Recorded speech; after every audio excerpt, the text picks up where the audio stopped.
Hello, ഇന്ന് ഞാൻ വന്നിരിക്കുന്നത് ഒരു വെറൈറ്റി റെസിപ്പി ആയിട്ടാണ് കേട്ടോ. ഇന്ന് നമ്മൾ ചെയ്യാൻ ഉദ്ദേശിക്കുന്നത് വഴുതനങ്ങ വെച്ചിട്ടുള്ള വളരെ സിമ്പിളായിട്ടുള്ള ഒരു ചോറ് ഉണ്ടാക്കുന്ന റെസിപ്പിയാണ് കേട്ടോ. അപ്പോൾ നമുക്ക് വേറെ കറിയൊന്നും ഇല്ല എങ്കിലും വളരെ ടേസ്റ്റി ആയിട്ട് ഇത് വെച്ചിട്ട് ഉണ്ടാക്കി കഴിഞ്ഞാൽ കുട്ടികൾക്കാണെങ്കിലും വലിയവർക്കൊക്കെ ഒരുപോലെ ഇഷ്ടപ്പെടുന്ന ഒരു റെസിപ്പിയാണ്. അപ്പോൾ ഇതെങ്ങനെ ഉണ്ടാക്കാൻ നമുക്ക് നോക്കാം കേട്ടോ. അപ്പോൾ അതാ വഴുതനങ്ങയൊക്കെ അരിഞ്ഞ് ഞാൻ വെള്ളത്തിലേക്കാണ് ഇട്ടിരിക്കുന്നത്. എന്നുവെച്ചാൽ കറയുണ്ട്, അപ്പോൾ ഈ കറയൊക്കെ ഒന്ന് പോകാൻ വേണ്ടിയിട്ടാണ് വെള്ളത്തിലിട്ട് വെച്ചിരിക്കുന്നത്. ഇതുപോലെ നീളത്തിൽ വേണം കേട്ടോ അരിഞ്ഞെടുക്കാനായിട്ട്. ഈ ഒരു വലിപ്പത്തിന് തീരെ കനം കുറച്ച് അരിയരുത്, ഈ ഒരു വലിപ്പത്തിൽ വേണം അരിഞ്ഞെടുക്കാനായിട്ട്. ഇനി ഒരു പാത്രം അടുപ്പിലേക്ക് വെച്ചിട്ട് അതിലേക്ക് ആവശ്യത്തിന് ഓയിൽ ഒഴിച്ചു കൊടുക്കുക കേട്ടോ. അതിനുശേഷം എണ്ണയൊക്കെ ചൂടായി വരുമ്പോഴത്തേക്കും അതിലേക്ക് ഇതാ കുറച്ച് ഞാൻ കടുക് ഇട്ട് കൊടുക്കുന്നുണ്ട്. അപ്പോൾ ഇതാ കടുകൊക്കെ നല്ലോണം പൊട്ടിയിട്ടുണ്ട്. ആ സമയത്ത് നമ്മൾ ഇതാ ഇഞ്ചി വെളുത്തുള്ളി വളരെ കുറച്ച് മാത്രമേ ഉള്ളൂ കേട്ടോ, അത് രണ്ടും കൂടെ അങ്ങ് അരിഞ്ഞിട്ട് കൊടുക്കുകയാണ്. ഈ ഇഞ്ചിയും വെളുത്തുള്ളിയും ഒരുപാടങ്ങ് മൂത്ത് പോകണ്ട, എന്നാലും ആ പച്ചമണമൊക്കെ ഒന്ന് മാറി ഒരു നല്ലൊരു സ്മെല്ലൊക്കെ വരുന്ന ആ ഒരു സമയമാകുമ്പോഴത്തേക്കും നമുക്കിനി ഇതിലേക്ക് ഇട്ട് കൊടുക്കേണ്ടത് കുറച്ച് പൊടികളാണ് കേട്ടോ.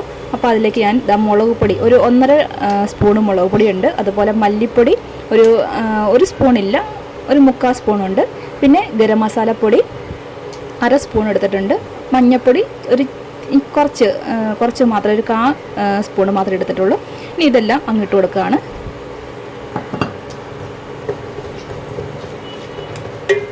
ഇനി ഇതൊക്കെ നല്ലപോലെ ഒന്ന് മൂത്ത് വരട്ടെ, പൊടിയൊക്കെ അതിൻ്റെ പച്ചമണമൊക്കെ ഒന്ന് മാറി വരട്ടെ.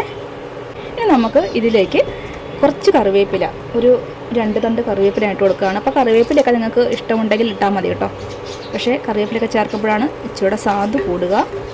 ഇനി നമ്മൾ ഇട്ട് കൊടുക്കാൻ പോകുന്നത് നമ്മൾ ആദ്യം അരിഞ്ഞ് വെച്ചിരുന്ന ആ കത്രിക്ക ഉണ്ടല്ലോ, വഴുതനങ്ങ, അതാണ് കേട്ടോ. അപ്പോൾ അതങ്ങ് ഇട്ട് കൊടുക്കുകയാണ്.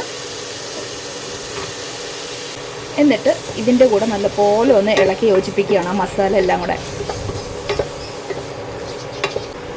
ഇതാ പാകത്തിന് ഇപ്പം ഞാൻ ഉപ്പ് ഇട്ട് കൊടുത്തിട്ടുണ്ട്. ഇനി പോരെങ്കിൽ കുറച്ചുകൂടെ വേണം, നമുക്ക് കുറച്ച് കഴിയുമ്പോൾ ഇടാം കേട്ടോ. അപ്പോൾ അതാ ഞാൻ കുറച്ചുകൂടെ എണ്ണ ഒഴിച്ചു കൊടുത്തിട്ടുണ്ട്. വെളിച്ചെണ്ണയാണ് കേട്ടോ ഞാൻ യൂസ് ചെയ്തത്. നല്ലപോലെ ഒന്ന് ഇളക്കി കൊടുക്കുക. എന്നിട്ട് നമുക്ക് ഇതൊന്ന് മൂടി വെച്ചിട്ട് നല്ലപോലെ വഴറ്റിയെടുക്കണം കേട്ടോ.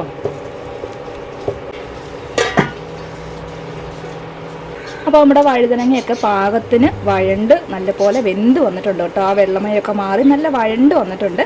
ഇനി നമ്മൾ ഇതിലേക്ക് ചെയ്യാൻ പോകുന്നത്, ഞാൻ ഇവിടെ കുറച്ച് ചോറ് വേവിച്ച് വെച്ചിട്ടുണ്ട്. ഇപ്പം നിങ്ങൾ എടുക്കുന്ന ഏത് ചോറാണെങ്കിലും കുഴപ്പമില്ല, നമ്മൾ സാധാരണ ഉണ്ണുന്ന വീട്ടിൽ ഉപയോഗിക്കുന്ന ഏത് ചോറ് വെച്ചിട്ട് ഉണ്ടാക്കാം കേട്ടോ. അപ്പോൾ അതാ ഞാൻ ചോറ്, വെള്ളച്ചോറാണ്, അതങ്ങിട്ട് കൊടുക്കുകയാണ്.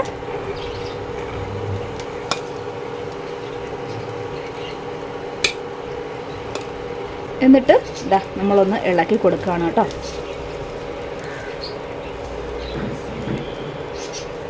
അപ്പോൾ എരിവൊക്കെ കുറച്ച് എടുക്കുകയാണെങ്കിൽ വളരെ ടേസ്റ്റായിട്ട് കുഞ്ഞു കുട്ടികൾക്കൊക്കെ ആണെങ്കിലും കഴിക്കാനായിട്ട് ഏറെ ഇഷ്ടപ്പെടുന്ന ഒരു വിഭവം തന്നെയാണ് കേട്ടോ. നമ്മുടെ വഴുതനങ്ങ ചോറ് ഇവിടെ റെഡിയായി വന്നിട്ടുണ്ട് കേട്ടോ. വളരെ സിമ്പിളായിട്ട് പെട്ടെന്ന് തന്നെ ഉണ്ടാക്കിയെടുക്കാൻ പറ്റുന്ന ഒരു വിഭവമാണ് ഈ വഴുതനങ്ങ ചോറ്. നിങ്ങളും ഒന്ന് ട്രൈ ചെയ്ത് നോക്കുക. അതുപോലെ തന്നെ വീഡിയോ ഇഷ്ടപ്പെട്ടിട്ടുണ്ടെങ്കിൽ ലൈക്ക് ചെയ്യാനും ഷെയർ ചെയ്യാനും മറന്നു പോകരുത്.